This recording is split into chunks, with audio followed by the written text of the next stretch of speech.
মক্কার জমিনে খানা নাই, পানি নাই, বৃষ্টি নাই, ফসল নাই, দুর্ভিক্ষ। এই দুর্ভিক্ষের মধ্যে একজন আল্লাহর গোলাম যুবক একদিন দুদিন প্রায় ৩-৪ দিন হয়ে গেল, খানা নাই। ডানে বামে খুঁজতেছে, খানা নাই। হজের মৌসুম চলতেছে, বান্দা হজও করতেছে, কিন্তু খানার উপবাস। মক্কায় দুর্ভিক্ষ। একদিন বান্দা হোটেল নিজের বাসার থেকে বাইতুল্লাহর পথে যখন যাচ্ছে, বাইতুল্লাহর কাবার আর চতুর্পার্শ্বে তখন এত খোলামেলা ছিল না, এত সুন্দর সাজানো ছিল না। আল্লাহর গোলাম যুবক রাস্তায় চলতে গিয়া বাইতুল্লাহর কিনারায় দেখে একটা রেশমি কাপড়ের মধ্যে কি যেন পড়ে আছে, পোটলা পড়ে আছে রেশমি কাপড়ের। আল্লাহর বান্দা যুবক রেশমি কাপড়ের পটলাটা দেইখা, রেশমি কাপড় বড় দামি। আল্লাহ কোরআনে বলেন, কিয়ামতের ময়দানে জান্নাতি মেহমানদের আল্লাহ রেশমি কাপড় দিয়া সাজায় দিবে। আল্লাহর বান্দা রেশমি কাপড়টা দেখিয়াও ধরে না, কার না কোন জিনিস ধরিয়া আবার বিপাকে পড়ে যায়। কিছু দূর রেখে আবার বান্দা চলে গেলেন। হঠাৎ মনের ভিতর একটা খেয়াল আসলো। কি খেয়াল? যদি আমি এই রেশমি কাপড়ের অংশটা ফেলে যাই, ভেতরে কোনো মূল্যবান জিনিস থাকতে পারে। কোনো চোর ডাকাত যদি পায়, আমানতের খেয়ানত করবে, এটা তো মারাত্মক অবস্থা হবে। আমি আল্লাহর বান্দা মনের নিয়তটা খাঁটি কইরা যদি আমি আমানতের সাথে যেই লোকটা হারায় গেল, যার জিনিসটা হারিয়ে গেছে, তার হাতে পৌঁছাইয়া দিতে পারি, আমি আল্লাহর কাছে অনেক অনেক আমি বরকত পাবো, অনেক পুরস্কার পাবো। এই ভাবনা নিয়ে যুবক 3 দিনের না খাওয়া ক্ষুধার যাতনায় বান্দা অনেক কষ্ট করিয়া পেছন দিকে আইসা রেশমি কাপড়ের অংশটা হাতের মধ্যে নিয়ে ডাইরেক্ট বাসায় চলে গেল। রেশমি কাপড়ের অংশটা খুলিয়া ভেতরে তাকায় দেখে সুন্দর একটা স্বর্ণের হার। এমন সুন্দর হার, ওই হারের মধ্যে আবার পেঁচায়া পেঁচায়া 300 মুক্তার দানা দিয়া এক সুন্দর পেঁচানো, সুন্দরভাবে সাজানো। আল্লাহর বান্দা স্বর্ণের হার পেয়ে বড় খুশি, আবার অন্তরে ভয়, না জানি আবার আমার হাতের থেকে এটা খেয়ানত হয়ে যায়। আল্লাহ তুমি যথাযথ পৌঁছায় দেওয়ার রাস্তা খুলে দাও। এরে নবীর উম্মতের দল রেশমি কাপড়ের মধ্যে স্বর্ণের হার পাইল, আবার 300 মুক্তার দানা দিয়ে পেঁচানো। ঘরের মধ্যে হেফাজতে রাইখা এইবার কে হারাইলো, হারানো ব্যক্তির তালাশে ঘুরতেছে মক্কার ভেতর। হঠাৎ করে আওয়াজ পায়, কে যেন ডাক দিয়া বলতেছে, আমার একটা স্বর্ণের হার হারানো গেছে, কেউ যদি পাও আমার হাতে দেওয়া। পাগড়িওয়ালা ডাকে আর বলে, আল্লাহর বান্দা যুবক পাগড়িওয়ালার কাছে গিয়া বলে, হযরত কি হারানো গেছে? বলে স্বর্ণের হার। কেমন? বলে রেশমি কাপড়ে পেঁচানো। আর কি? বলে স্বর্ণের হাতে মুক্তার দানা লাগানো। বলে আমার সাথে হাতটা দেন, আমার সাথে চলেন। বুজুর্গ পাগড়িওয়ালাকে নিয়ে নিজের বাসায় চলে গেলেন। স্বর্ণের হার রেশমি কাপড় সহ তার হাতে দিলেন। কয় দিনের না খাওয়া? 3 দিনের না খাওয়া। 500 টাকা রাস্তায় পাইলে ছাড়ে না বাঙালি। এত বড় দামি বয়ান আইসাও আর একজনের মোবাইল চুরি করিয়া মুসলমান বাড়ি যায়।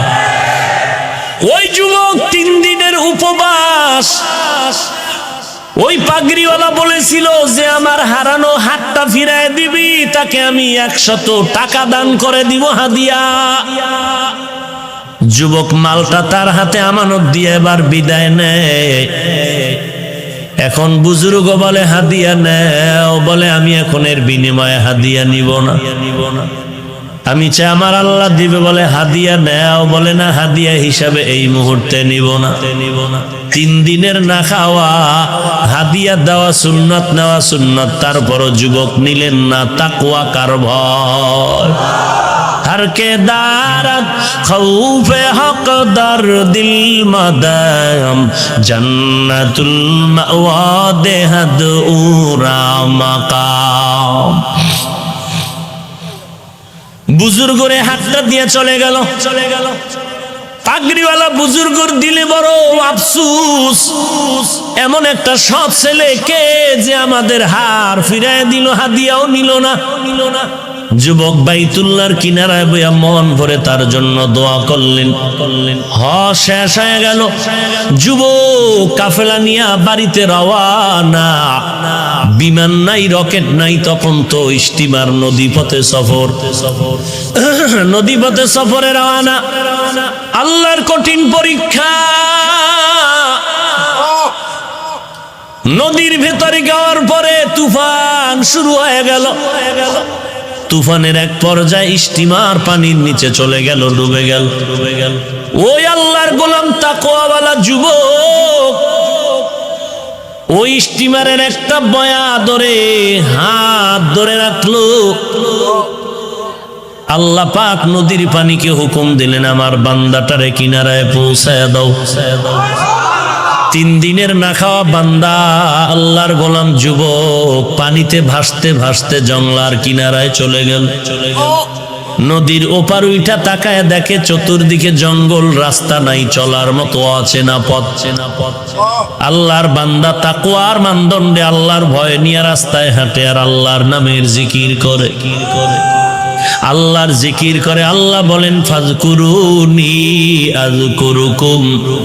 যেই বান্দা আমার জিকির করে আমিও তার স্মরণ করি, যে আমাকে ভুলে না আমি আল্লাহ তাকে ভুলি না।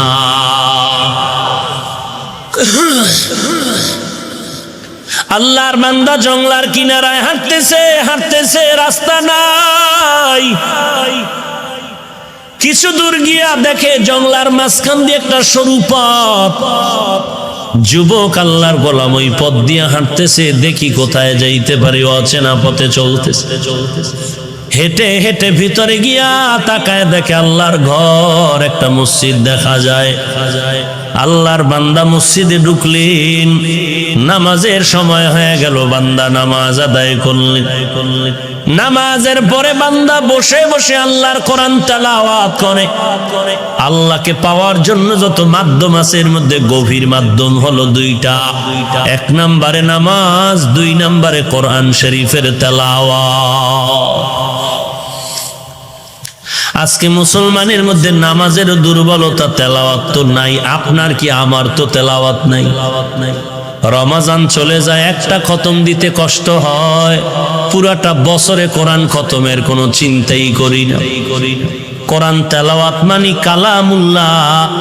আয়নাটা খুললে যেমন নিজের চেহারা দেখা যায়, আল্লাহর কোরআনটা খুললে আমার আল্লাহকে দেখা যায়।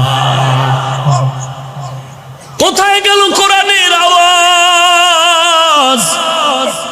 আল্লাহর কোরআনের আওয়াজ উজানির কারি ইব্রাহিম সাহেব দিয়েছেন। বাইতুল্লাহর কিনারায় কোরআন পড়তেছেন। মক্কার মানুষ পাগল হয়ে গেল। পাগল হয়ে বলে, ইব্রাহিম আমাদের এলাকায় থাকো, তোমাকে আমাদের মেয়ে বিয়া দিয়ে দিও। উজানির কারি ইব্রাহিম কোরআন তেলাওয়াতের বিনিময়ে আল্লাহর বান্দা মক্কার মানুষ খুশি হইয়া মেয়ে বিয়া দিয়ে দিল। শর্ত হলো, তুমি যদি বাংলাদেশে যাও আমাদের মেয়ে নিতে পারবা না। রশিদ আহমদ গাঙ্গুহি চিঠি লিখলেন, ইব্রাহিম যা বাংলায় গিয়া কালেমার খেদমত করো। যখন রওনা দিবেন ডাক দিয়া কয়, বিবি তোমার সাথে শর্ত দিয়েছিল তোমার গার্ডিয়ান দেশে যেতে পারবা না, তুমি কি করবা? বলে আমিও যাব। নোয়াখালীতে বাবায় টাকার বালিশ বানাইয়া ঘুমায়। কারি ইব্রাহিম উজানির কারি বড় আলেম। বাবা টাকায় লাথি মাইরা দেওবন্দ চলে গেলেন, ভারতে চলে গেলেন কালেমার এলেম শিখার জন্য। রশিদ আহমদের চিঠি পাইয়া উজানির জমিনে আসলেন। চাঁদপুর জেলা কচুয়া থানার অন্তর্গত উজানি। হিন্দুদের মালিকানায় জমিন ছিল, লম্বা বিশাল জঙ্গল খরিদ করলেন। খরিদ করার পরে ওই জমিন সাফ জঙ্গল সাফ করার জন্য ভেতরে ঢুকলেন। ঢুকিয়া দেখে একটা গম্বুজের নিচে বসে একটা বাঘ তার বাচ্চারে দুগ্ধ পান করায়। ওই গম্বুজটা এখনো আছে। যারা উজানি গেছেন, যারা যান নাই, উজানির মসজিদ বিশাল বড় মসজিদের দক্ষিণ আর পশ্চিম কর্নারে ওই গম্বুজটা এখনো আছে। যেই গম্বুজের নিচে বাঘ তার বাচ্চাটারে দুধ পান করাইতেছিল। উজানির কারি সাহেব ডাক দিয়া কয়, বাঘ, বনি আদম এখানে থাকার জন্য আসছে, তুমি তোমার অন্য জায়গায় চলে যাও। কারি ইব্রাহিম কথা বলতে দেরি হয়, বাঘ তার বাচ্চা কাঁধে নিয়ে দৌড় দিতে আর দেরি করে না। আউলিয়ারা কারে অকবা এখতিয়ার, জাহেলারা কারে দুনিয়া এখতিয়ার। এ হলো আল্লাহওয়ালা, এরা হলো আল্লাহর খাঁটি গোলাম। খাঁটি গোলাম কেমন গোলাম? কেমন গোলাম? উজানির কারি সাহেব চরমনে আসছেন।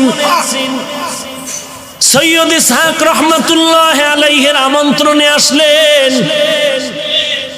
খানা টানা খাওয়াইলেন। কারি ইব্রাহিম ডাক দিয়ে কয়, রে ইসহাক বাবা, কে দিয়ে খানা খেয়ে খাওয়াইলি?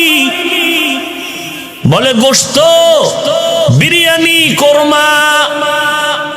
কারি ইব্রাহিম বলে, আস্তাগফিরুল্লাহ, এত ভালো খানা আমাকে তুই কেন দিলি? আমার নফস তো খুশি হয়ে গেল, এত ভালো খানা তো আমি নফসের দেই না।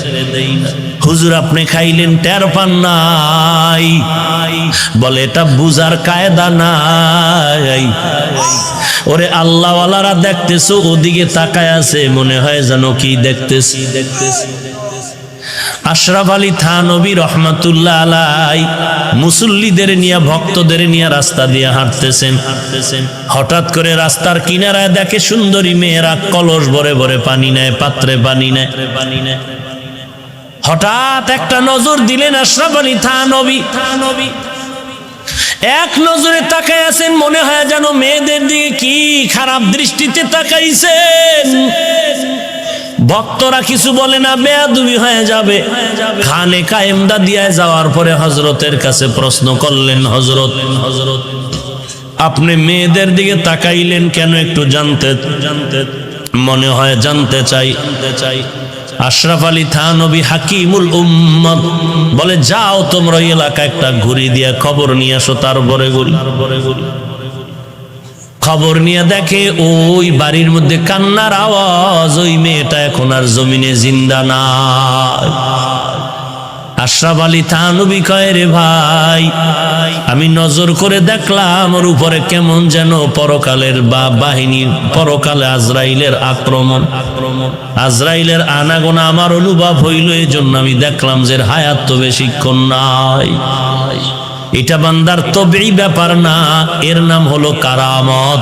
এটা আল্লাহওয়ালাদেরকে আল্লাহ দান করেন তাকওয়া যদি থাকে। এই জন্য ইয়া আইয়ুহাল্লাযীনা আমানু ইন তাত্তাকুল্লাহ ইয়াজআল লাকুম ফুরকানা, যারা আল্লাহর মহব্বতে তাকওয়া নিয়ে চলবে, আল্লাহ বলেন আমি তাদের একটা স্পেশাল পাওয়ার দেই। ওই পাওয়ারের নাম হলো ফুরকান। ফুরকানের অর্থ কি? হুয়া নূরুম মিন ইলাহি, আল্লাহর পক্ষ থেকে একটা নূর। এটা আল্লাহওয়ালাদের দান করেন যারা তাকওয়ার উপরে চলে। ওই নূর দ্বারা বান্দা কি করবে? মা ফুররিকা বিহি বাইনাল হাক্কি ওয়াল বাতিল, ওই নূরের আলো দিয়ে আল্লাহর ওলি হক আর বাতিল নির্ণয় করে হকের পথে আগায় যাবে। এটা আল্লাহওয়ালা যারা তারা পেয়ে যায়। ওরে বান্দা, এটা তো আল্লাহ আশরাফ আলী থানবীকে দান করেছিলেন, এটা তো কারি ইব্রাহিমরা পেয়েছে, এটা চরমনাইয়ের সৈয়দ ইসহাক, সৈয়দ ফজলুল করিম পেয়েছে। মেয়েটা রাজি হয়ে গেল, একজন কোরআনওয়ালা খতিব ইমাম আমার স্বামী হয়ে যাবে। বিয়ার তারিখ হয়ে গেল, বিবাহ হলো আজকে বাসর রাত। খতিব সাহেব আজকে বাসর ঘরে যাবেন। আগের খতিবের মেয়ে তার স্ত্রী হতে চলছে। রাতের বেলা বাসর ঘরে যখন যায়, আল্লাহর বান্দা যুবক সালাম দিয়া মসজিদের থেকে বিদায় নিয়া ওই বাসর ঘরে ঢুকলো। ঢুকার পরে একটা সালাম দিল। সালামের পরে মেয়েটা তাকায় দেখতেছে, আমার চেহারার দিকে তাকায় না। কেমন একজন খতিব আমি পাইলাম যে আমার কানের স্বর্ণের অলংকারের দিকে বারবার তাকায়, আমার গলার হার আর চেইনের দিকে তাকায়, আমার আঙ্গুলের স্বর্ণের আংটির দিকে তাকায়। আহারে, আমি এত ভালো মনে করছিলাম, সে তো মনে হয় লোভী। লোভী স্বর্ণের দিকে তাকায় কেন? স্বর্ণের দিকে কেন তাকায়? এত লোভী কেন? মোটামুটি যুবক কথাটা আজ করতে পেরে ডাক দিয়া কয়, বিবি আমার, তুমি আমার নতুন স্ত্রী হয়েছো, মনের মধ্যে খারাপ কোনো ধারণা নিবা না। আমি তোমার চেহারা না দেখিয়া আমি স্বর্ণের দিকে তাকায়া দেখি, কারণ আমি মাওলা পাকের কুদরত দেখতেছি। আল্লাহর বান্দি বলে, কিসের কুদরত তুমি দেখো? বলে, তোমার স্বর্ণের আংটি, স্বর্ণের কানের অলংকার আর গলার মধ্যে যা দেখতেছি, মনে হয় জানো মক্কার জমিনে আমি একদিন স্বর্ণের হার পেয়েছিলাম রেশমি কাপড়ে পেঁচানো, ওই হারটা তোমার গলার মধ্যে যেন দেখা যায়। এবার মেয়েটা ডাক দিয়ে কয়, ধন্যবাদ হে স্বামী আমার, ঠিকই স্বর্ণ গলার হার। আমার আব্বাজান হজে গিয়েছিলেন আমাকে নিয়ে, ওখানে গিয়ে আমার এই হার হারিয়ে গেল, রেশমি কাপড়ে পেঁচানো। আমার বাবা বড় ধনী, ওই হার হারিয়ে যাওয়ার পর আমার বাবা মক্কার অলিতে গলিতে ঘুরিয়া ঘুরিয়া কান্না করে বলেছিল, 1000 টাকা দিবে, 100 টাকা দিও। আল্লাহর একটা বান্দা যুবক হারটা পাইয়া আমার বাবারে দিয়েছে, বাবার থেকে হাদিয়াও নেয় নাই। আব্বা জান ওই যুবকটারে বহু তালাশ করেছে, কিন্তু আর খুঁজিয়া পায় নাই। কয়েক মাস আগে আমার বাবা ইন্তেকাল হয়ে যায়, এই সময় আমার হাতটা ধরে বাবায় কান্না করে বলেছি, এরে মা, তোর মতো একটা দিনদার স্ত্রী, একজন মেয়ে আমানত আমি কার হাতে রেখে যাব পাইলাম না। তবে আমার দিলের তামান্না, ওই মক্কার ওই যুবকটারে যদি পাইতাম, আমি তোরে তার হাতে আমানত দিয়া দিত। ওই মক্কার ওই আমানতওয়ালা যুবকরা যদি পাইতাম, তোর মতো বান্দিটারে আমি তার হাতে তুলে দিয়ে যাইতাম। আমি ওই যুবকের পাইলাম না, যে আমার হাতটা পাই আমার হাতে দিয়েছে, হাদিয়াও নেই নাই। আমার বাবা আমার হাতটা ধরিয়া কান্না করে দোয়া করিয়া মরিয়া গেছে। আমি ওই দিন থেকে মাওলার দরবারে সিজদায় পড়ে কান্না করেছি, রে মালিক, আমার বাবার মনের আশাটা পুরাইয়া দাও, ওই যুবকের মিলাইয়া দাও, ওই আমানতওয়ালা যুবকের চাই। আজ মনে হয় যেন আমার দোয়া বাবার আশা কবুল হয়েছে। তোমার হারানো হার দিয়ে তুমি হাদিয়া নাও নাই, তুমি বলেছিলে আমার মাওলা আমারে হাদিয়া দিবেন। আজকে আমার মাওলা তোমার উপরে খুশি, শুধু আজকে হার তোমাকে দেয় নাই, বরং হারওয়ালা বান্দিকেও তোমাকে হাদিয়া দিয়েছে। या इलाही तू मेरा माबूद है, या इलाही तू मेरा माशूक है, या इलाही मुझसे मुझको दूर कर, ताकि देखो मुझ में तुझको एक नजर। এরে আমার পর্দার আড়ালের মা ও বোনেরা, মাওলার দরবারে চোখের পানি ছেড়ে কাঁদো। বাড়িওয়ালা টাকাওয়ালা দেইখা পাগল হইও না রে বোন। টাকা পাইবা, বাড়ি পাইবা, যদি শান্তি না পাও জীবনটার কোনো দাম নাই। এরে আল্লাহর বান্দিরা, আমার মাওলার কাছে বলো, মালিক দুনিয়াতে তুমি আমার এমন একটা স্বামী দিও, অন্তত কোরআনওয়ালা যেন থাকে, দিনদার হয়, চরিত্রটা যেন ভালো হয়। ও ভোলা এলাকার যুবক ভাই, আল্লাহর দরবারে চোখের পানি ছেড়ে কান্দ করো, আল্লাহর কাছে মাপ চাও, আর বলো আল্লাহ এমন একটা মেয়ে তুমি আমার স্ত্রী বানায় দিও, কিছু পাই আর না পাই অন্তত যেন কোরআনওয়ালা পাই। কারণ যেই মহিলা কোরআনওয়ালা হবে তার সন্তানও জমিনের আদর্শওয়ালা হবে, গাছ ভালো হলে ফল ভালো হবে। এরে যুবক আল্লাহর গোলাম, আল্লাহর দরবারে তওবা করে কান্না করো, জীবনে কোনো মেয়ের চরিত্রে আঘাত করবি না, যদি করো তোর কপালটা পুড়ে যাবে, তোর জিন্দেগি ধ্বংস হয়ে যাবে। জীবনে নেশাগ্রস্ত হইও না, নেশার পেছনে পড়িও না রে বাবা। আজকে একটা যুবক আল্লাহর বান্দা, আপনাদের ভোলা এলাকার দামি সবাই নাম বললে চিনবে, সাংবাদিকতা করতো আল্লাহর বান্দা, আজকে চোখের পানি ছেড়ে দোয়া চাইলেন, অ্যাক্সিডেন্ট হয়ে পাও একটা অনষ্ট হওয়ার পথে চলে গেল।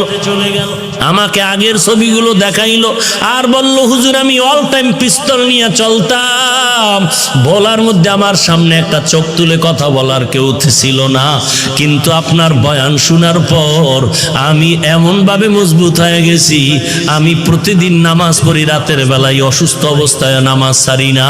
এরে নবীর উম্মতের দল, এরে যুবক আল্লাহর গোলাম, আজকে এত বয়ান আল্লাহওয়ালার চলে আর পরও কেন নামাজ পড়ো না রে যুবক?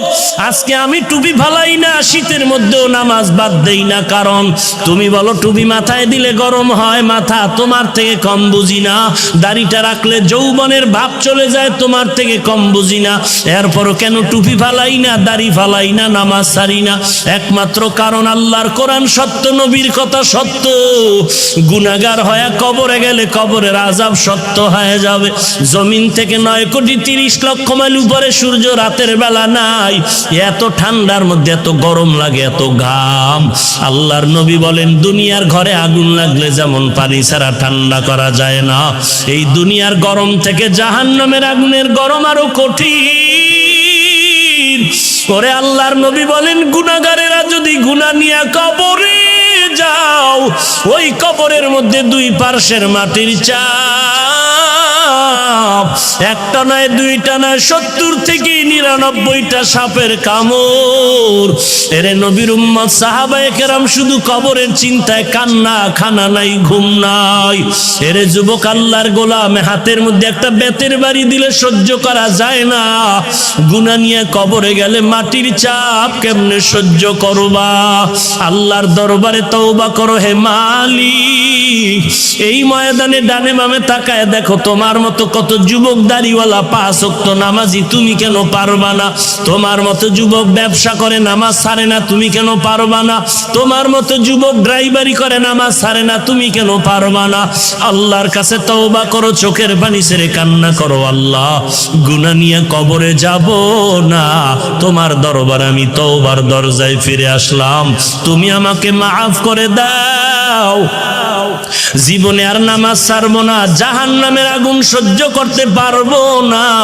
আজকে থেকে ধোকায় পরে যত গুনাহ করছি তওবা কর দরজায় ফিরে আসলাম, আর জীবনে গুনাহ করব না, নামাজ ছাড়বো না, মা বাবাকে কষ্ট দিব না, আলেম ওলামাদের বিরোধিতা করব না, আর কোনোদিন দেশের বিরুদ্ধে জাতির বিরুদ্ধে ষড়যন্ত্র করব না, আর কোনোদিন নবীর সুন্নতের বাহিরে চলবো না।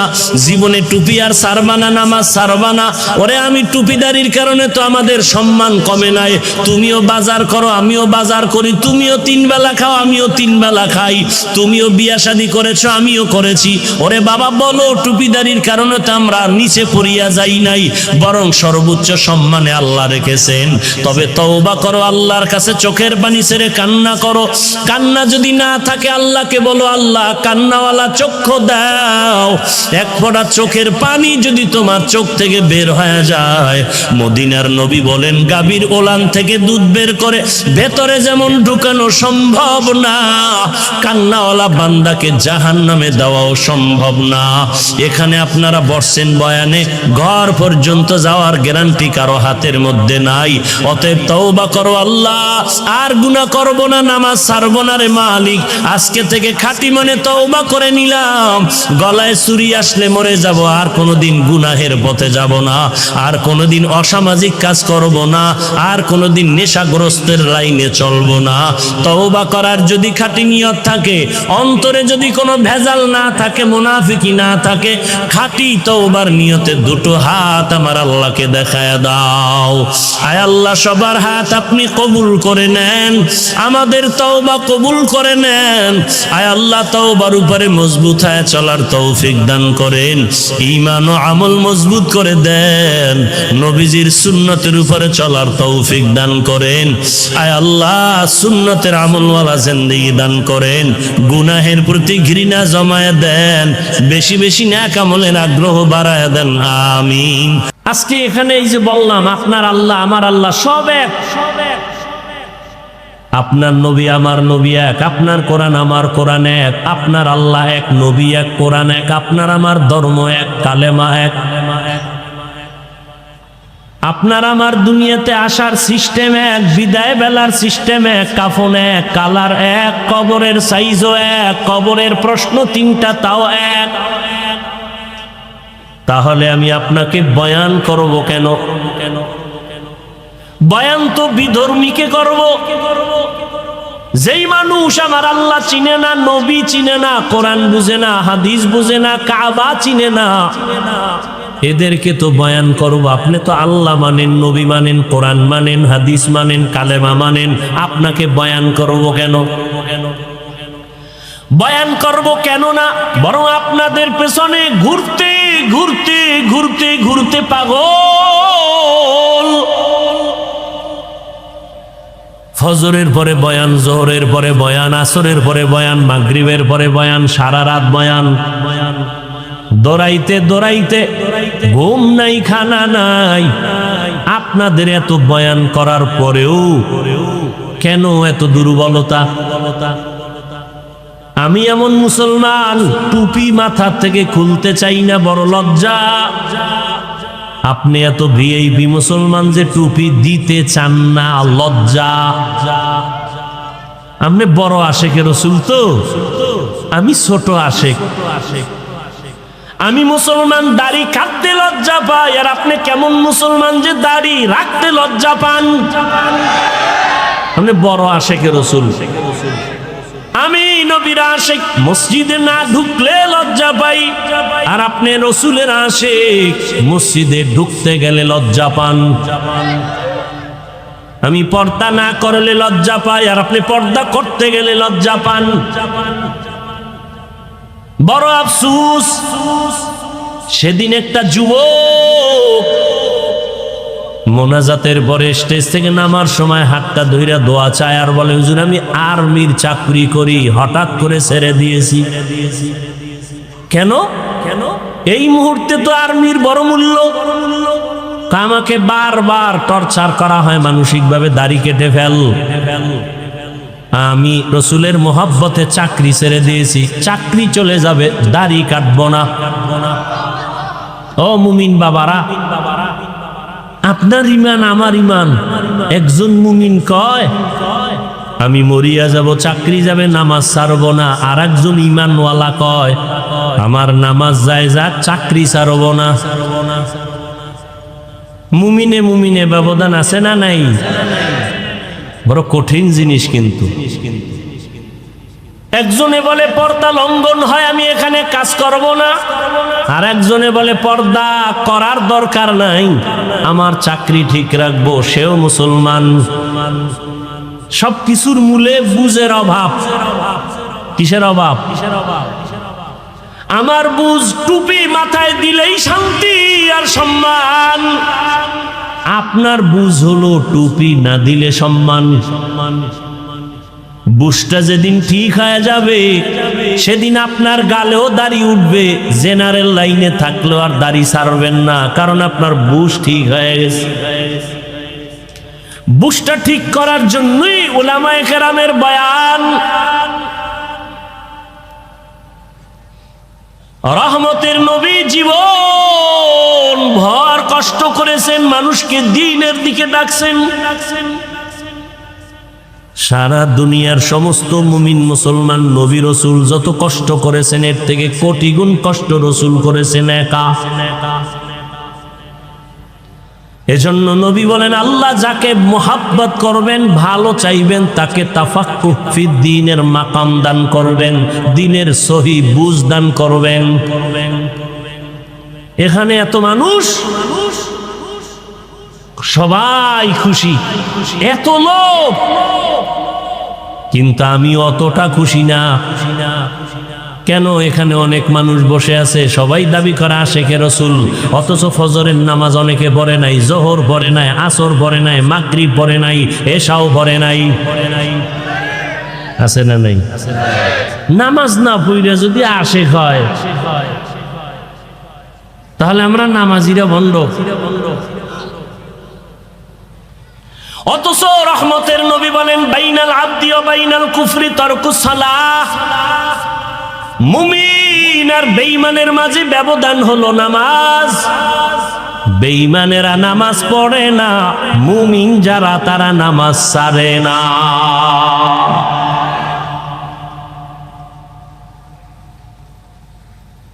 আফসোস, আসলে ইসলাম মুসলমান দাবি করি, ইসলাম কি জিনিস চিনি না, রসুলকে চিনি না। ওয়াজকুরুনির ঘটনাই বয়ান হয়, কিন্তু ওয়াজকুরুনির ইশক অন্তরে নাই।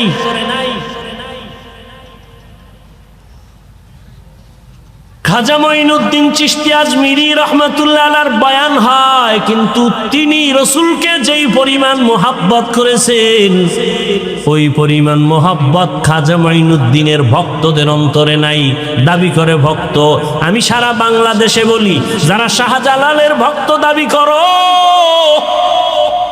শাহপরানের ভক্ত, শাহ মখদুমের ভক্ত, খাজা মঈনুদ্দিনের ভক্ত দাবি করে, নামাজ পড়ে না, ওরা ভণ্ড।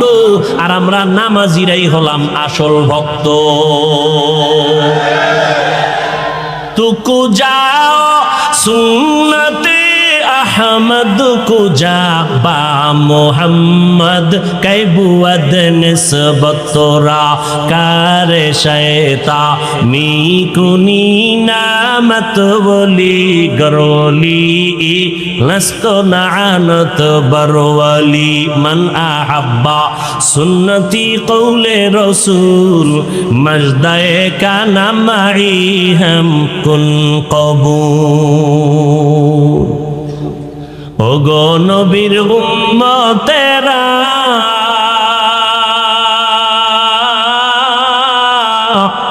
होए আজি দিশাহারা, কোরআন হাদিসের চলো যখন যাহা চায় মনে, নবী বিনে কে তরবে পুসিরাত মিজানে, নবী বিনে কে তরবে পুসিরাত মিজানে। চলো চলো চলো মুমিন চলো নবীর সন্ধানে, নবী বিনে কে তরবে পুসিরাত মিজানে, নবী বিনে কে তরবে পুসিরাত মিজানে। উম্মতের কান্ডারি নবী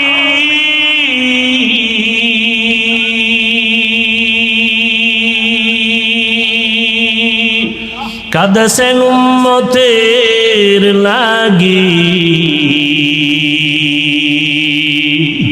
এখনো কাঁদেন নবীজি শুয়ে মদিনার পানে, নবী বিনে কে তরবে পুসিরাত মিজানে, নবী বিনে কে তরাবে পুসিরাত মিজানে।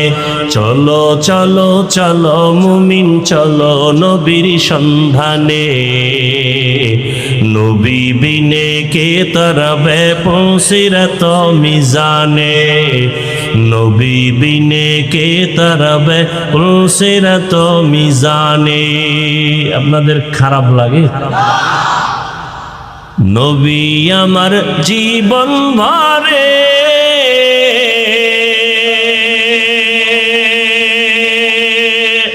দিনের লাগি কষ্ট করে,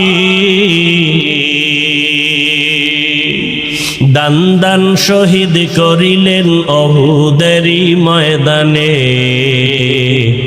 নবী বিনে কে তরাবে পুসিরাত মিজানে, নবী বিনে কে তরাবে পুসিরাত মিজানে। নবীর মায়া নাই কি তোমার,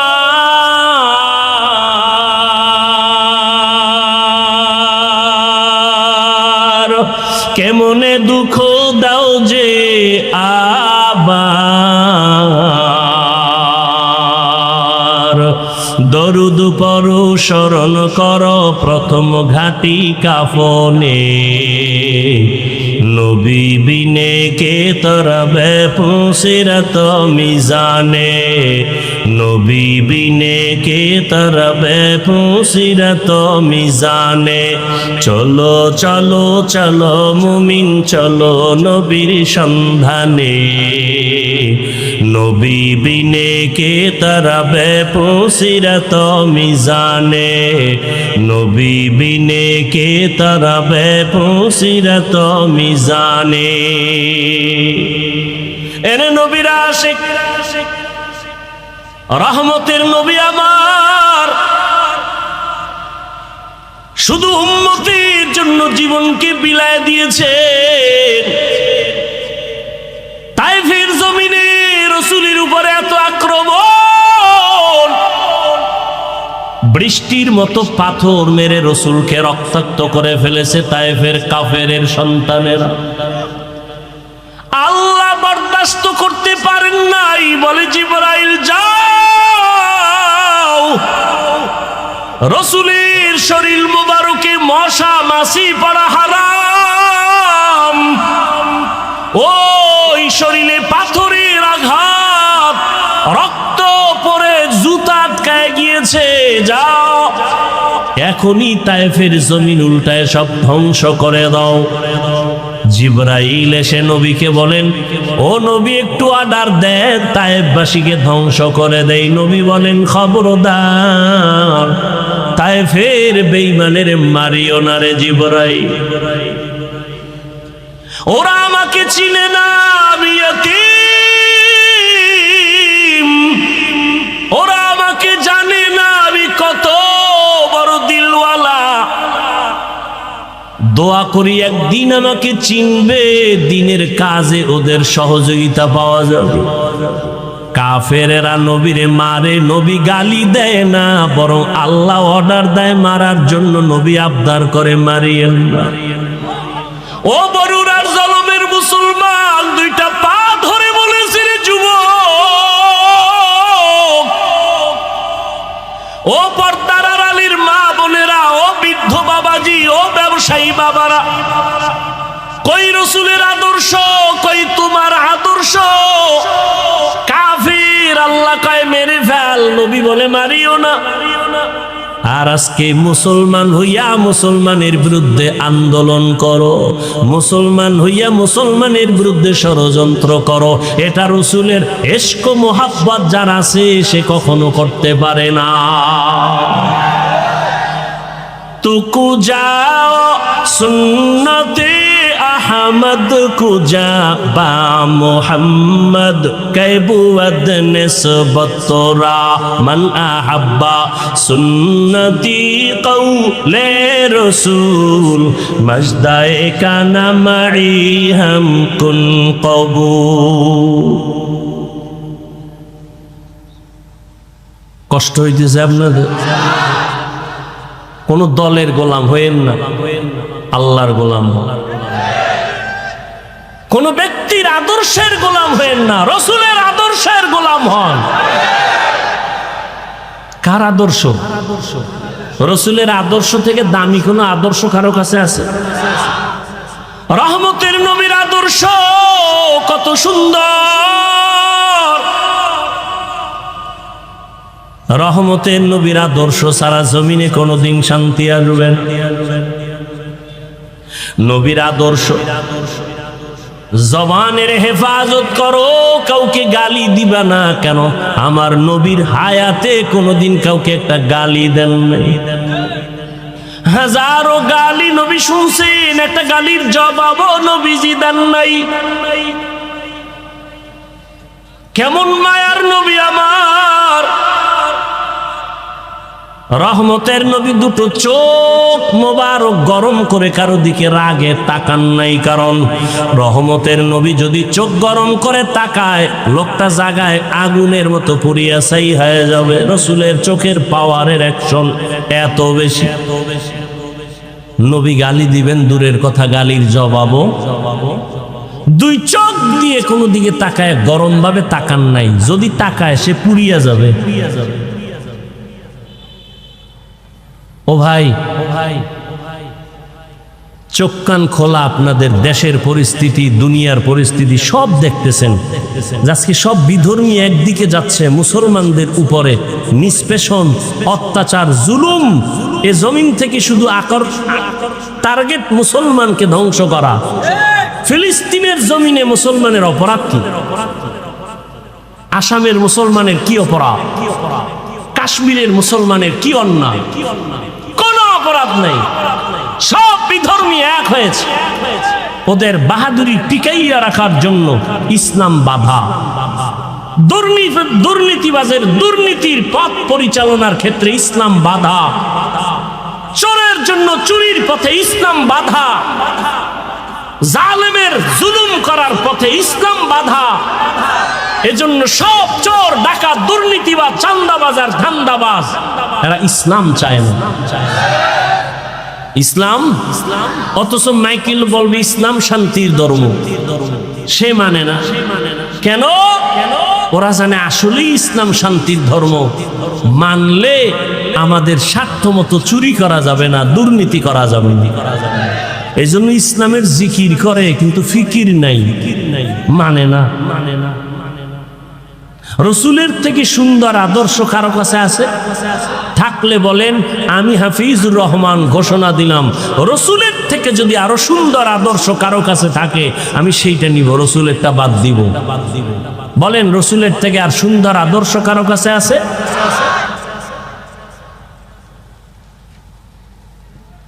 আল্লাহ হেদায়াত দান করুন।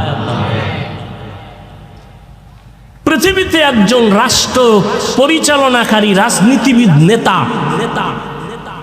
আপনারা অনেকেই তার নাম জানেন, বাদশাহ হারুন রশিদ। জানেননি তার নাম? তিনি একদিকে রাষ্ট্র পরিচালনা করেন, রাজনীতিবিদ, নেতা, অন্যদিকে আল্লাহ পাকের প্রিয় এক বুজুর্গ, আল্লাহর ওলি, গোলাম। মুসলমানের ইতিহাসটা এমন। বাদশাহ হারুন রশিদের ইতিহাস, মামুনুর রশিদের ইতিহাস, মোগলদের ইতিহাস। এরা একদিকে দেশ চালান, অপরদিকে রাতের বেলা তাহাজ্জুদে আল্লাহর কাছে সেজদায় পড়ে কাঁদে। এই জন্য তারা শান্তি কি জিনিস দেখায় গেছেন এ জাতিকে। আমরা পারি না কেন? আমাদের মুখের কথায় আর কাজে মিল নাই। স্লোগান দেই কেউ খাবে, কেউ খাবে না। স্লোগান পর্যন্তই থাকে, কাজের বেলায় নিজে খায়া মরি, অন্যের খানার খোঁজ নিব না। আর স্লোগান দিব বৈষম্য চলবে না। বৈষম্য বিরোধী আন্দোলন করার সুযোগ পাইয়া আম্মা জানেরা রাস্তায় নামছে যে নারী পুরুষ এক বানায় দাও, কোনো বৈষম্য রাখা যাবে না। কোন জায়গাটা কোন জায়গায় গিয়ে লাগাই দিছে, বুদ্ধির অভাব। আবার কিছু চালাক এরা এদের সাথে তাল মিলায় বলে ইসলাম নারীর অধিকার দেয়নি। অথচ হাজার কোটিবার আল্লাহর জাতের কসম, ইসলাম ছাড়া এ নারীর ইজ্জত সম্মান আর কেউ দেয়নি। সবাই করেছে নারীদের উপরে জুলুম, ইসলাম করেছে নারীর উপরে ইনসাফ। বাদশাহ হারুন রশিদ বড় বুজুর্গ, দেশ পরিচালনা করেন। তিনি একদিন তার রাজপ্রাসাদে দেশের বড় বড় আলেমদের দাওয়াত দিলেন, দুপুর বেলার খানার দাওয়াত। বয়ান শুনলে ডিস্টার্ব করা যাবে না, না আমি মোনাজাত দিয়ে চলে যাব। হেদায়েতের মালিক কে? কোন ব্যক্তির হাতে হেদায়াত নাই, বাকি ডিস্টার্ব করবেন না। ওলামায়ে কেরামদের রাজপ্রাসাদে ডাক দিলেন, খানা দানা সুন্দর ভিআইপি আপ্যায়ন করাইয়া বাদশাহ হারুন রশিদ বললেন, মেহমানদারি যথার্থ হয়েছে তো? বলে আলহামদুলিল্লাহ। বলে এবার আসেন আমার কনফারেন্স রুমে। ওখানে নিয়ে বসালেন দেশের সব উল্লেখযোগ্য উলামায়ে কেরাম। বাদশাহ হারুন রশিদ সিংহাসনে বসে বললেন, আমি যে আপনাদের ডাকছি আমার মনের একটা কঠিন প্রশ্নের জবাব নেওয়ার জন্য। বলে তাই? বলে হ্যাঁ। বলেন কি প্রশ্ন? বাদশাহ হারুন রশিদ বললেন, আপনারা আমাকে চিনেন? বলে হ্যাঁ চিনি।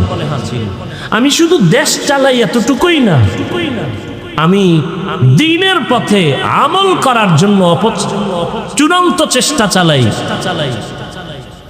অতএব আমি নেক আমল করি, যথাসাধ্য আমি গুনাহ থেকে বেঁচে থাকার চেষ্টা করি।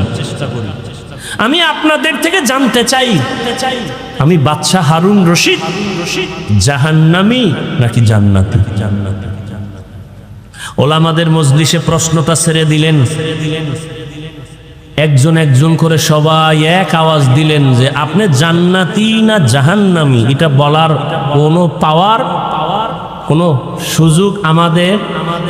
হ্যাঁ, এতটুকু বলা যাবে, আপনি যদি ভালো আমল করেন তো আপনি জান্নাতের পথে আছেন, জান্নাতি বলা যাবে। আপনি যদি অপরাধমূলক অন্যায় কাজে জড়িত থাকেন আপনাকে বলা যেতে পারে আপনি জাহান্নামের পথে আছেন, জাহান্নামী বলা যাবে। বাদশাহ হারুন রশিদ মজাক করলেন, আমাকে যদি আপনারা একটা সাইড করে দিতেই না পারেন তো আপনাদের খাওয়াইয়া লাভ হইল? এত বড় মেহমানদারি করাইলাম, কি লাভ হলো? নিরাশ হয়ে গেলেন বাদশাহ হারুন রশিদ। ঠিক আছে আপনারা যান, দেখি জবাব কোনোদিন পাই কিনা। ওলামায়ে কেরাম সঠিক কথা বললেও মনের মধ্যে একটু দুঃখ, বাদশার মনকে খুশি করতে পারলাম। নিরাশ হয়ে ওলামায়ে কেরামও যাবেন। ঠিক এমন সময়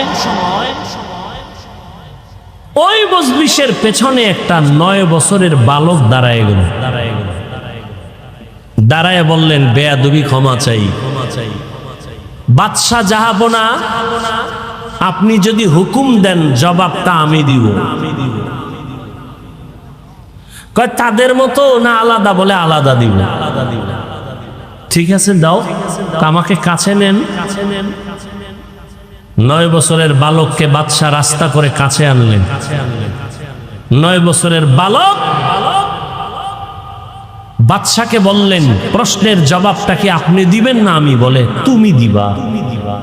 তাহলে বলুন তো, প্রশ্ন করনেওয়ালা সে একটু উঁচু মর্যাদার না যে উত্তর দেয় তার মর্যাদা একটু বেশি? বাদশাহ হারুন রশিদ বলে, যে উত্তর দিবে ক্ষণিকের জন্য তার মর্যাদা কি? 9 বছরের বালক বলে, বেয়াদবি ক্ষমা করে আমাকে সিংহাসনে বসায় দেন, উত্তর দেওয়ার পরে নামায় দেন। আপাতত উত্তর দেওয়া পর্যন্ত আপনি নিচে বসে। এখন বাদশার তো উত্তর জানতে হবে, বড় আবেগওয়ালা উত্তর, আমি জান্নাতি না জাহান্নামী।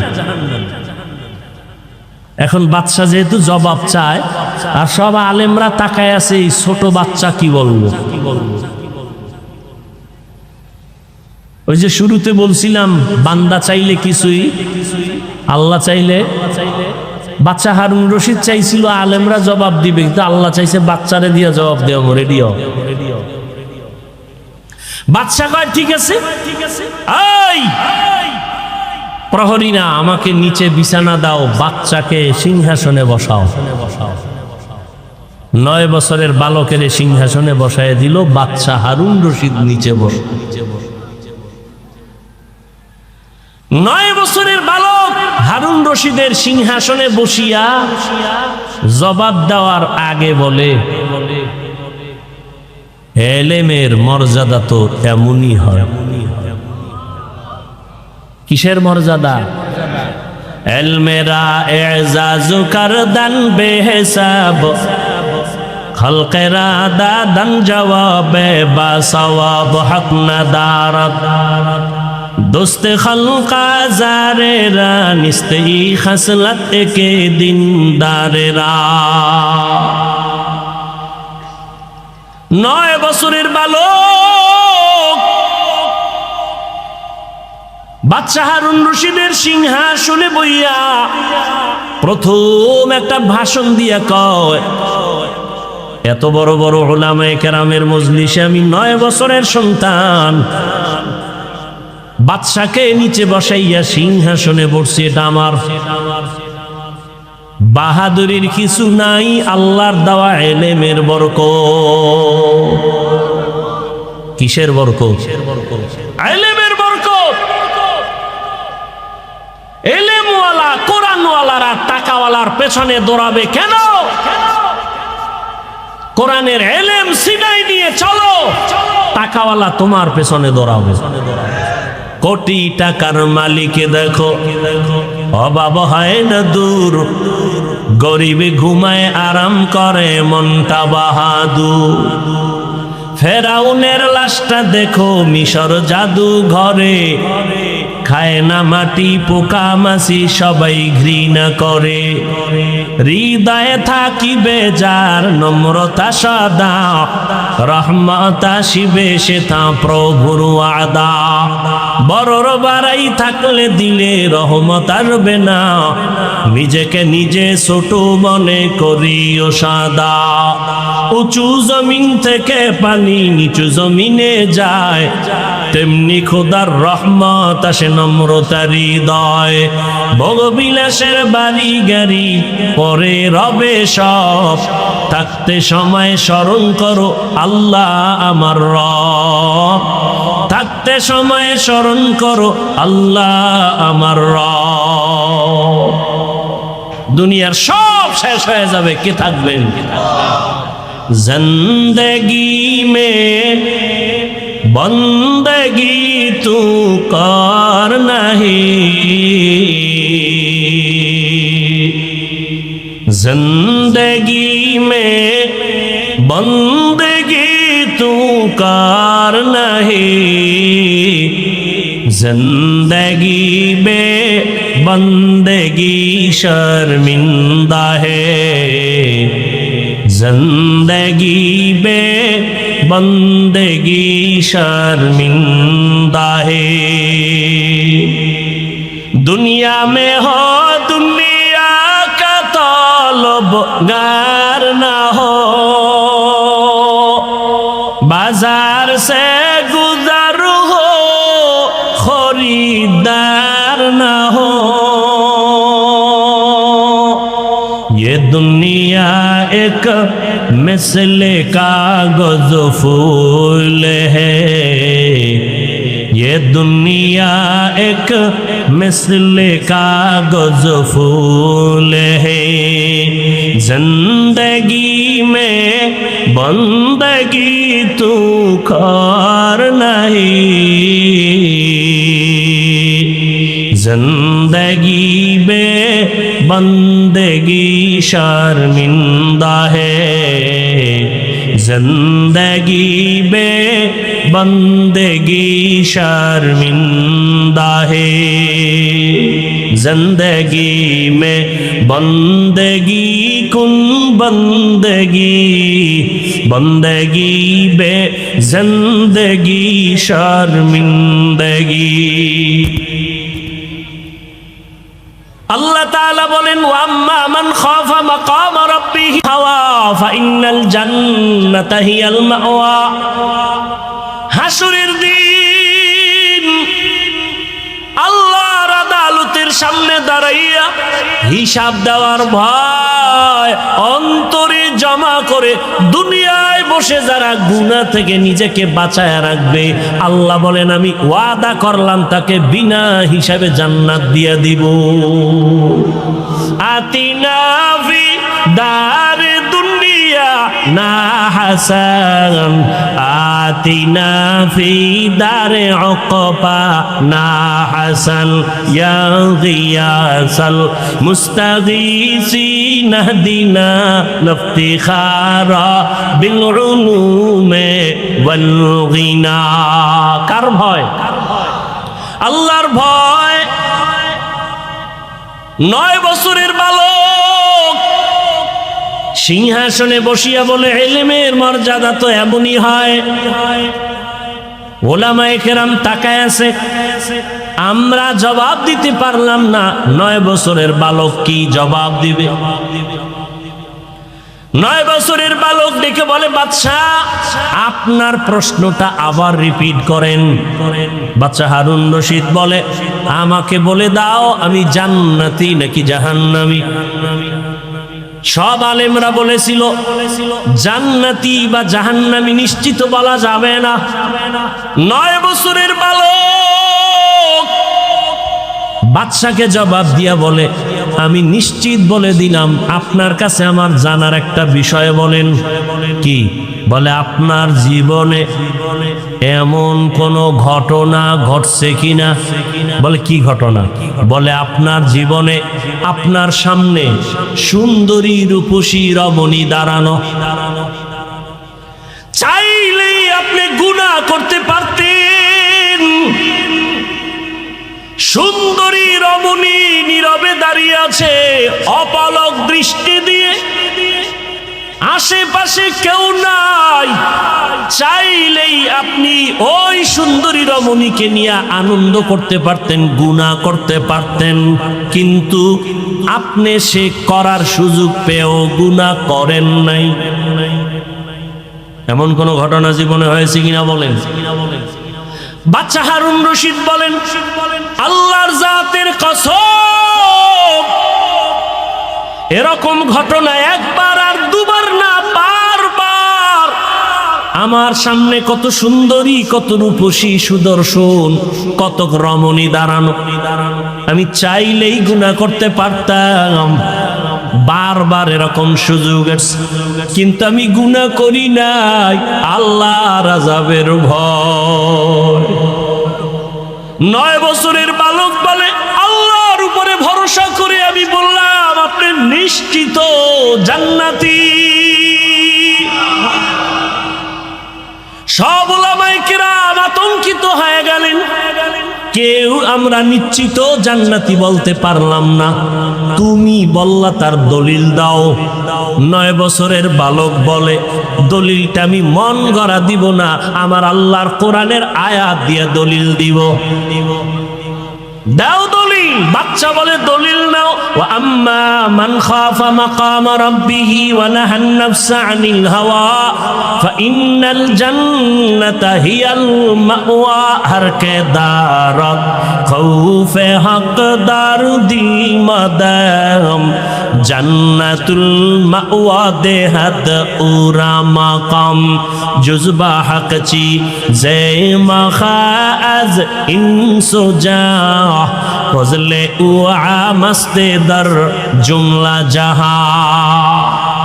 9 বছরের বালক দেখে বলে বাদশা যাহাবো না, আল্লাহর কোরআন দলিল, আল্লাহ ওয়াদা করেছেন দুনিয়ার জমিনে থাকিয়া গুনাহ করার সুযোগ পাইয়াও যারা আল্লাহর আদালতে দাঁড়াইয়া হিসাব দেওয়ার ভয়ে বান্দা গুনাহ করবে না, আল্লাহ ওয়াদা করেছেন আমি তাকে নিশ্চিত বিনা হিসাবে জান্নাত দিয়ে দিব।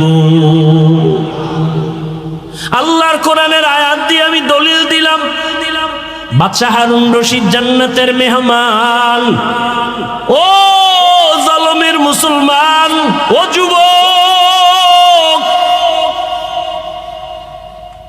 আল্লাহর ভয় অন্তরে জমা করো। দুনিয়াটা কিছুই না রে বাবা। আমি যে এতক্ষণ চিল্লাইয়া বয়ান করতেছি, একবারও কিন্তু বলি নাই ও জলমের মুসলমান, আমার মতো টুপিওয়ালা হও, দাড়িওয়ালা হও, মাদ্রাসায় যাও, স্কুলে তালা লাগায় দাও, একবারও বলি নাই। বরং আমি বলি ও জলমের মুসলমান, যুবক বাবারা, বৃদ্ধ বাবাজি, পর্দার আড়ালের মা বোনেরা, আমি আপনাদের শুধু একটা কথা বলবো। আপনি যে লাইনে থাকেন, ব্যবসা করেন, চাকরি করেন, স্কুল কলেজে লেখাপড়া করেন, আমি আপনাদের কাছে একটা আবদার করব, রসুলের আদর্শের মালা গলায় পরেন, স্কুলে পড়েন আলহামদুলিল্লাহ, কলেজে লেখাপড়া করেন কোনো বাধা নাই, চাকরি করেন বাধা নাই, ব্যবসা করেন বাধা নাই। ও আল্লাহর বান্দা, অনুরোধ করে বলবো, সফল জীবনটা তৈরি করেন। আদর্শ একটা মানুষ হইয়া কবরে যান। আদর্শ মানুষ হওয়ার জন্য 22 হাতের পাগড়ি লাগানো লাগবে না, মাদ্রাসায় পড়ে মাওলানা হওয়া লাগবে না, মাদ্রাসায় আলেম ওলামার অভাব নাই। আমার দেশে মাদ্রাসায় ছাত্রের অভাব নাই, মুফতি মুহাদ্দিসের অভাব নাই, ইমামের অভাব নাই। আমার দেশে অভাব আদর্শবান ডাক্তার নাই, আদর্শবান ইঞ্জিনিয়ার নাই, আদর্শবান প্রফেসর নাই। অতএব যুবক বাবারা, স্কুল কলেজে পড়ে আদর্শবান ডাক্তার হও, আদর্শবান ইঞ্জিনিয়ার হও, আদর্শবান এসপি হও, আদর্শবান ওসি হও। আমার দেশের প্রত্যেকটা ডিসিএসপি যদি, ওসি যদি আদর্শবান হয়, মদিনাওয়ালার আদর্শওয়ালা নামাজি হয়, এই জমিনে কোরআনের বয়ান করতে গেলে কোনো অনুমতি নেওয়া লাগবে না। ডাক্তার আছে তাসলিমা নাসরিনের মতো হলে কি হবে? ওই ডাক্তারের জাতি চায় না। প্রফেসর আছে, তবে আহমদ শরীফের মতো প্রফেসর হয়ে লাভ নাই। ইঞ্জিনিয়ার হও, ডাক্তার হও, তবে আদর্শবান হইও। ও যুবক, আল্লাহ বিবেক দিছে, বিবেকটা দিয়ে একটু হিসাব মিলায়া দেখো। তোমার মতো যুবক স্কুল কলেজে পড়ে, লেখাপড়া করে, চাকরি করে, 5 ওয়াক্ত নামাজ পড়ে আছে না নাই? দাড়িওয়ালা আছে না নাই? র্যাব, আর্মি, পুলিশ, বিডিআরের চাকরি করে, নামাজ ছাড়ে না। জলমের মুসলমানের কাছে আমার আবদার, আমি যে এতক্ষণ বয়ান করতেছি, একবারও কিন্তু বলি না তাবলিগে যাও, একবারও কিন্তু বলি না চরমনাই যাও, একবারও বলি না গুজানির ময়দানে যাও, একবারও বলি না তুমি 22 হাত পাগড়ি লাগাও, একবারও বলি নাই তুমি কওমি মাদ্রাসায় যাও, একবারও বলি নাই তুমি স্কুল কলেজ ছেড়ে দাও, একবারও বলি নাই তুমি চিল্লা লাগাও, একবারও বলি নাই তুমি নানুপুর পীরের দরবারে যাও। বাবা, আমি কেন বলি নাই? আমি শুধু এতটুকুই বলবো, তুমি পীরের দরবারে যাও বা না যাও তোমার ইচ্ছা, তুমি তাবলীগ করো না করো তোমার ইচ্ছা। তবে আমি অনুরোধ এতটুকু করব, স্কুল কলেজে পড়িয়াও যেন জান্নাতের পথ পাইয়া যাও, স্কুল কলেজে পড়িয়া চাকরি করিয়াও যেন জান্নাতের পথ পাও। চাকরির কাছে থাইকা, কলেজে থাইকা লেখাপড়া কইরা কি জান্নাতের পথ পাওয়া যাবেনি? বলো, যাবে। অতএব আমি সেই পথটাই দিতে চাই। বাবা, তোমার মতো কত যুবক জলমের বাজারে ব্যবসা করে, আজান হলে দোকান বন্ধ করে দৌড়ায় মসজিদে চলে যায়। এমন ব্যবসায়ী কি জলম এলাকায় নাই? নিজের মনটারে বুঝাইও।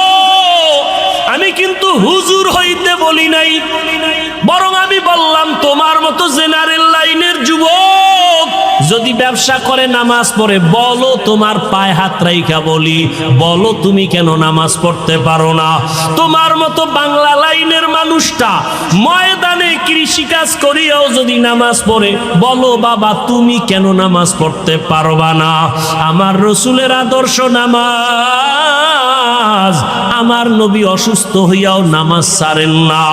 ও আল্লাহর বান্দারা, ও যুবক বাবা, তোমার মতো যুবক ওসি, ডিসিএসপি, 5 ওয়াক্ত নামাজি নাই? তোমার বিবেকের কাছে জিজ্ঞাসা করো, তুমি কেন পারবা না? তোমার মতো সন্তান বাংলা লাইনে থাকিয়া রাস্তায় গাড়ি চালায়, ড্রাইভারি করে, নামাজ ছাড়ে না। বলো তুমি কেন নামাজ পারো না পড়তে? ও আল্লাহর বান্দারা, এখনো সময় আছে, তওবার দরজা খোলা। মনের চাহিদা মিটাইয়া, মনের শখ মিটাইয়া, নফসের ধোকায় পড়িয়া গুনাহ করতে করতে তো জীবনের শেষ প্রান্তে চলে আসছো। বাঁচার কিন্তু কোনো হায়াত নাই, গ্যারান্টি নাই। বড়রা আগে মরবে, ছোটরা পরে মরবো তাও বলা যাবে না। জুয়ানেরা পরে মরবে, বুড়ারা আগে মরে যাবে তাও বলা যাবে না।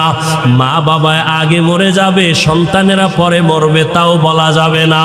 কত জায়গায় তাকাইয়া দেখো, ছোট ভাই কবরে চলে গেছে, বড় ভাই এখনো বেঁচে আছে, আছে না নাই?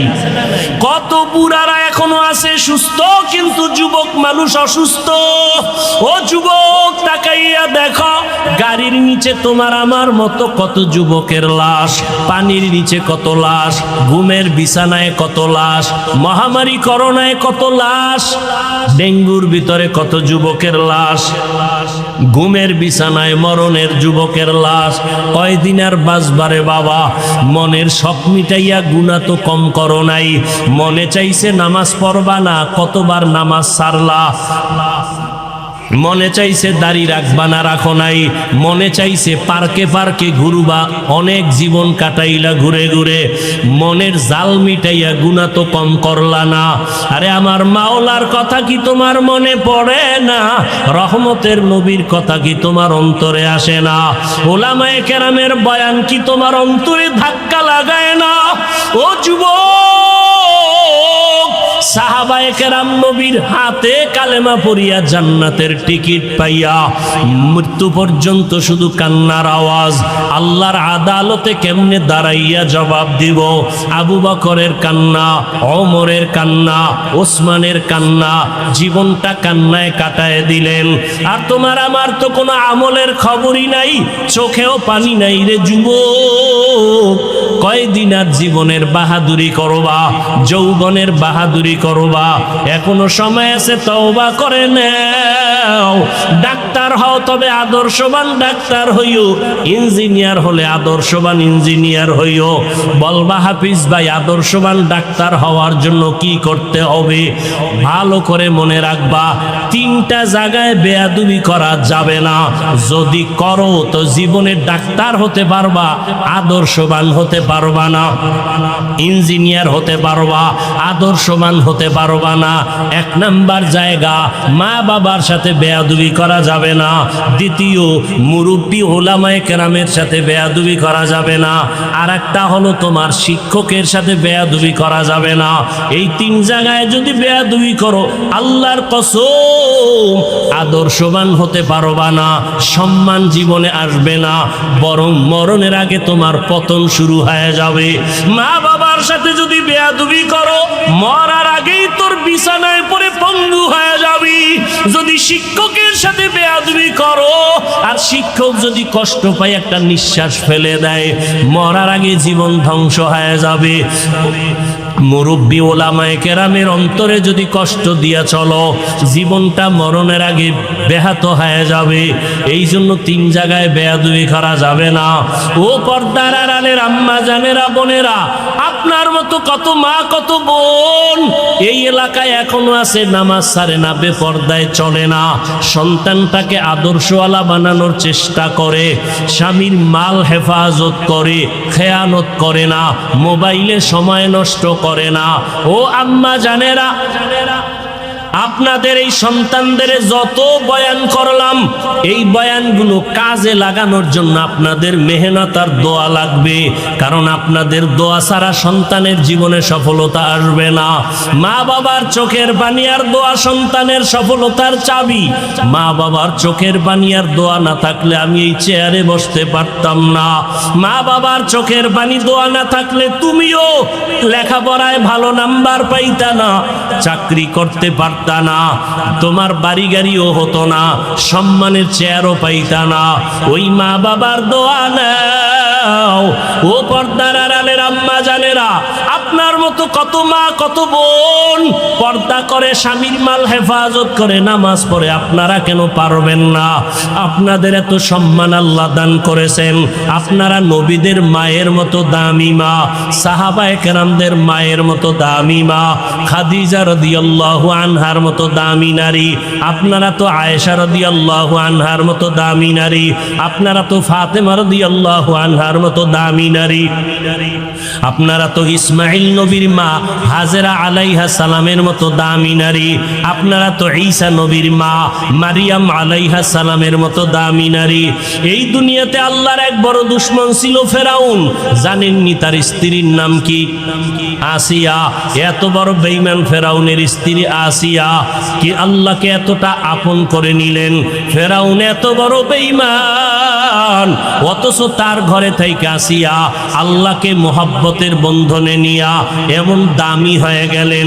রহমতের নবী বলেন, কিয়ামতের ময়দানে জান্নাতে আসিয়ার সাথে আমি মুহাম্মদের সাথে বিবাহ হয়ে যাবে। ও পর্দার আড়ালের আম্মা জান, এখনো সময় আছে, তওবা করে নেন। দুনিয়াটা কিছুই না। ওই সন্তানটাকে আদর্শওয়ালা মানুষ বানায় যান। ডাক্তার হবে আদর্শওয়ালা, কোরআন পড়নেওয়ালা, নামাজি যখন হবে ডাক্তারি করবে, নামাজ ছাড়বে না, মা বাবার জন্য দোয়া করতে ভুলবে না। ও পর্দার আড়ালের আম্মা জানেরা, এখনো সময় আছে, তওবা করেন। ও বৃদ্ধ বাবাজিরা, সময় আছে, তওবা করে নেন। আপনার মতো কত বুড়ারা মসজিদে গিয়া নামাজ আদায় করে, আপনারা কেন পারবেন না? জীবনে যত নামাজ ছাড়িয়ে দিলেন, বেপরদায় চললেন, আমার আল্লাহ এখনো তওবার দরজা দিয়া ডাকতেছেন। ও আল্লাহর বান্দারা, আজকে আল্লাহর দেওয়া নিয়ামত, পানি, বাতাস, সূর্যের আলো, চাঁদের আলো, সব আল্লাহর দেওয়া নিয়ামত খাইয়া আল্লাহর সাথে নাফরমানি করেন। শাস্তিটা বড় কঠিন, কিন্তু চিন্তা করছেননি যেই শাস্তির ভয়ে রহমতের নবীও কান্না করতেছেন রুমের মধ্যে বসিয়া।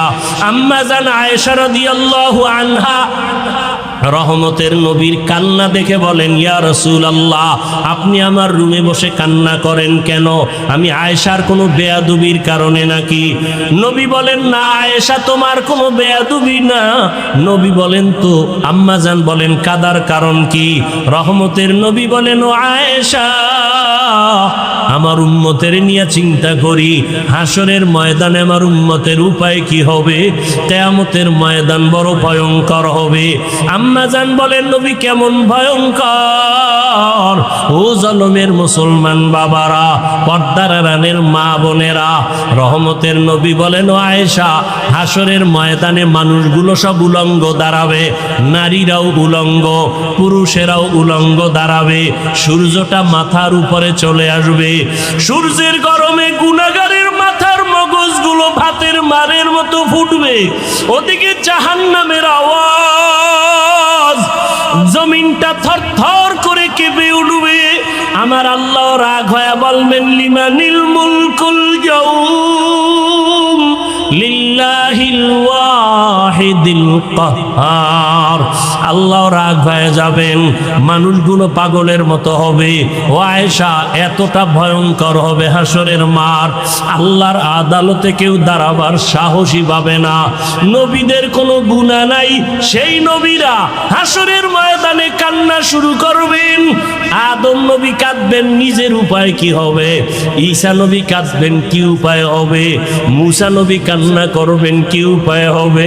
ইব্রাহিম নবীও কাঁদবেন, কি উপায় হবে? উম্মতের চিন্তা কেউ করবেন না। রহমতের নবী বলতেছেন, আম্মা জান বলেন, নবী যেই ময়দানে হাসরে নবীরা কাঁদবেন, আপনি রহমতের নবী তখন কি করবেন? আম্মা জানকে নবী বলেন, আয়েশা, তখন আমি উম্মতের জন্য আল্লাহর দরবারে মাকামে মাহমুদে সেজদায় পড়ে কান্না শুরু করব। মুসা নবী নিজেরে নিয়ে কাঁদবেন, ঈসা নবী নিজের কথা বলবেন আর কাঁদবেন, আদম নবী নিজের চিন্তা করবেন আর কাঁদবেন। আর আমি এমন রহমতের নবী, আমি আমার মাওলার দরবারে সিজদায় পড়ে কাঁদবো, একবারও আমার চিন্তা করব না। আমি বারবার আমার মালিকের দরবারে কাঁদবো আর বলবো, আল্লাহ আমার উম্মতের বাঁচাও, আমার উম্মতের বাঁচাও, আমার উম্মতের বাঁচাও। আমার কান্না দেখা মাত্র আমার আল্লাহ ঘোষণা দিবেন, নবী আপনি মাথা উঁচু করেন, আপনি কান্না করবেন না, আপনার উম্মতগুলো বাছাই করে আপনি জান্নাতের দিকে নিয়ে যান। আল্লাহ অর্ডার দেওয়া মাত্র আমি আমার উম্মতগুলো ধরে ধরে জান্নাতের পথের দিকে নিব। আম্মা জান আয়েশা রাদিয়াল্লাহু আনহা বলেন, ইয়া রাসূলুল্লাহ, হাসরের মাঠে কোটি কোটি মানুষ, মূসা নবীর উম্মত, ঈসা নবীর উম্মত, আদম নবীর উম্মত, ইব্রাহিম নবীর উম্মত, আপনার উম্মতকে চিনবেন কি করিয়া? রহমতের নবী বলেন, ও আয়েশা, কিয়ামতের ময়দানে আমার উম্মত যারা দুনিয়াতে 5 বেলার নামাজ ওযু বানাইয়া আদায় করেছে, কিয়ামতের ময়দানে ওযুর জায়গাগুলো নূরের আলোতে ঝলমল করতে থাকবে। আমি আমার উম্মতগুলো দেইখা দেইখা দইরা দইরা নিয়া হাউজে কাউসারের কিনারায় দাঁড় করাইয়া আমি নবী নিজের হাতে আমার উম্মতের এক এক পেয়ালা করে হাউজে কাউসারের পানি দিব। আমার উম্মত পানি পান করবে, এক এক পেয়ালা দিয়া এক এক উম্মতকে বিদায় করব। এক পর্যায়ে হঠাৎ লাইনে আমার উম্মত অনেক দাঁড়ানো থাকবে, মাঝখানে পর্দা পড়ে যাবে। আমি বলবো, ফেরেশতারা আমার উম্মতের লাইনে এখনো বাকি, পর্দা ফালাইয়া দিলা কেন? তখন ফেরেশতারা বলবে, ইয়া রাসূলুল্লাহ, এরা আপনার আসল উম্মত না, এরা দুনিয়াতে আপনি চলিয়া যাওয়ার পরে আপনার সুন্নতের জবাই করেছে, ওলামায়ে কেরামের বয়ান শুনে নাই, দাড়ি রাখার বয়ান শুনিয়াও রাখে নাই, নামাজ পড়ে নাই, পর্দা করে নাই, হালাল ব্যবসা করে নাই, জুলুম করিয়া গুনাহ করিয়া জীবন নষ্ট করে ফেলেছে। আল্লাহর নবী বলেন, আয়েশা, তখন আমি আমার ওই 2 নাম্বার গুনাহগার উম্মতদের ধমক দিয়া আমি বলবো, সোহকান সোহকা লিমান গাইয়ারা মিন বাদি, আমার সুন্নতের যারা জবাই করছো, আমার দাঁত ভাঙ্গা দিন যারা হেফাজতের চেষ্টা করো নাই, নামাজ পড়ো নাই, তোমরা আমার উম্মত না। সাথে সাথে গাইবি আওয়াজ আসতে থাকবে, এদেরকে জাহান্নামের শিকল লাগাইয়া ধর। وسيق الذين كفروا إلى جهنم زمرا حتى إذا جاءوها فتحت أبوابها وقال, জাহান্নামের আগুন কত ভয়ঙ্কর, সূর্যের গরম সহ্য করতে পারো না রে বাবা, একটা বেতের বাড়ি সহ্য করা যায় না। কিয়ামতের ময়দানে সূর্য মাথার উপরে যখন আসবে, কেমন করে সহ্য করবারে যুবক? পায়ে হাত রেখে বলি, এখনো তওবা করে নাও। জীবনে তো দাড়ি কম কাটো নাই, বেপরদায় কম চলো নাই, জীবনে তো গুনাহ কম করো নাই, আর কত মরণের ভয় কি অন্তরে আসে না? এখনো যদি তওবার নিয়ত থাকে তওবা করো, মনে মনে আমার আল্লাহকে ডাকো, হে মালিক। এই ময়দানে মনে হয় আমার মতো গুনাহগার আর কেউ নাই। আমার মা বাবা কেউ জানে না আমি কত বড় গুনাহগার, আমার স্ত্রী জানে না আমি বড় অপরাধী, আমার সন্তান জানে না আমি কত বড় অন্যায়কারী। ও আল্লাহ, তুমি জানো আমার হাতের দ্বারা কত গুনাহ করেছি। ও আল্লাহ, তুমি জানো আমার চোখের দ্বারা কত গুনাহ করেছি। ও আল্লাহ, তুমি জানো আমি জবানের দ্বারা কত গুনাহ করেছি। ও আল্লাহ, তুমি তো জানো অন্ধকারে বসিয়া বাতি বন্ধ করিয়া কত গুনাহ করেছি। মনে হয় জানো গুনার কারণে আমার হাত না পাক, আমার চোখ না পাক, আমার জিহ্বা না পাক, আমার অন্তর না পাক। ও আল্লাহ, জানি না কোন দিন আজরাইল হাজির হইয়া যায়, কোন দিন জানি আমার আমার সন্তান থুইয়া কবরে যাই, আরে আজরাইল আসলে আমার সন্তানেরা আব্বু আব্বু বলিয়া ডাকবে, আমার জবানে আর আওয়াজ হবে না। আমার মা বলবে আমার সন্তান, আর আওয়াজ দেওয়া যাবে না। আজকে বলি আমার বাড়ি, আমার গাড়ি, আমার টাকা, আমার কিছুই তো আমার না। সাদা কাপনে প্যাকেট বানাইয়া ওই বাঁশবাগানে রাখিয়া সবাই চলিয়া যাবে। আজকে আমার ডাইনে বামে সামনে পেছনে কত ভক্ত, কত বন্ধু। মরণটা যখন হবে কেউ নাই, কেউ নাই, কেউ নাই। অন্ধকার আর অন্ধকার আর অন্ধকার। ও আল্লাহ, তুমি ছাড়া আমার কেউ থাকবে না, তোমাকে না নিয়ে আর কবরে যাব না। ও আল্লাহ, শয়তানের ধোকায় পড়ে বহু অন্যায় করেছি, আজকে তওবা করে নিলাম, আর গুনাহ করব না, নামাজ ছাড়ব না, বেপরদায় চলব না, দাড়ি কাটব না, মা বাবার সাথে বেয়াদবি করব না, ওলামায়ে কেরামের দোয়া নিয়া নবীজির আদর্শ মতো চলব, শিক্ষকের দোয়া নিয়া চলব, মুরব্বীদের দোয়া নিয়া চলব, মা বাবার দোয়া নিয়া চলব। ও আল্লাহর বান্দারা, জানি নাই ময়দানে কারা ইয়াতীম। কোন বান্দা এখানে আসো বাবা নাই, কে জানি আসো মাও নাই। ওরে যার বাবা নাই তার দোয়ার দরওয়াজা একটা বন্ধ, যার মা নাই তার দোয়ার দরওয়াজা দোনোটাই বন্ধ। ওই মা বাবার জন্য দোয়া করো, চোখের পানি ছাড়ো। কান্না যদি না আসে, কান্নাওয়ালার কাছে গিয়া দোয়া চাও, কান্নাওয়ালার দোয়া খালি ফেরত যাবে না। ও আমার যুবক বাবারা, মায়েরে কত কষ্ট দিয়েছো। আজকে কত মানুষ মোনাজাতে কান্না করে, তোমার চোখে কেন পানি নাই? গুনার কারণে বুঝি আল্লাহ বেজার হয়ে গেল। তাড়াতাড়ি বাসায় যাইয়া মায়ের থেকে ক্ষমা নাও। মা যদি বাঁচিয়া থাকে, ঘরে গিয়া বলবা, মা জীবনে কত বেয়াদবি করেছি, আজকে বোধহয় তুমি আমার উপরে রাগ করে আসো, এ কারণে ময়দানে চোখে পানি আসলো না। মা, আমি তওবা করে আসছি, আর বেয়াদবি করব না। তুমি আমাকে মাথায় হাত দিয়া দোয়া করে দাও। যদি মাকে বলতে পারো, দেখবা মায়ের চোখে পানি চলে আসবে।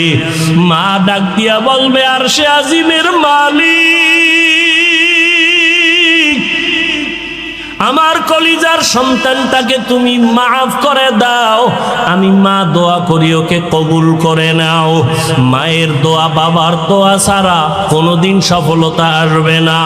যার বাবা নাই সে জানে বাবা কত বড় মাথার উপরে ছায়া ছিল। যার মা নাই তাকে জিজ্ঞাসা করো, মা কত বড় রত্ন। ওই মায়ের যারা কষ্ট দিয়ে কাঁদাইছো, কপাল পুড়িয়ে গেছি। ওই বাবার সাথে যারা বেয়াদবি করেছো, কপাল বুঝি পুড়িয়ে গেছে। এখনো সময় আছে, তওবা করে নাও। মনে মনে আল্লাহরে বলো, আল্লাহ আর গুনাহ করব না, বেয়াদবি করব না, নামাজ ছাড়ব না, দাড়ি কাটবো না, বেপরদায় চলবো না। মা বাবার দোয়া নিয়া, শিক্ষকের দোয়া নিয়া, ওলামায়ে কেরামের দোয়া নিয়া, নবীর আদর্শ মেনে চলবো। আল্লাহ সবাইকে তওবাওয়ালা জীবন দান করেন। আলহামদুলিল্লাহি রাব্বিল আলামিন, ওয়াসসালাতু ওয়াসসালামু আলা সাইয়্যিদিল আমবিয়া ওয়াল মুরসালিন ওয়া আলা আলিহি ওয়া আসহাবিহি আজমাইন। ইয়া আরহামার রাহিমিন, ইয়া আরহামার রাহিমিন, ইয়া আরহামার রাহিমিন। রব্বিরহামহু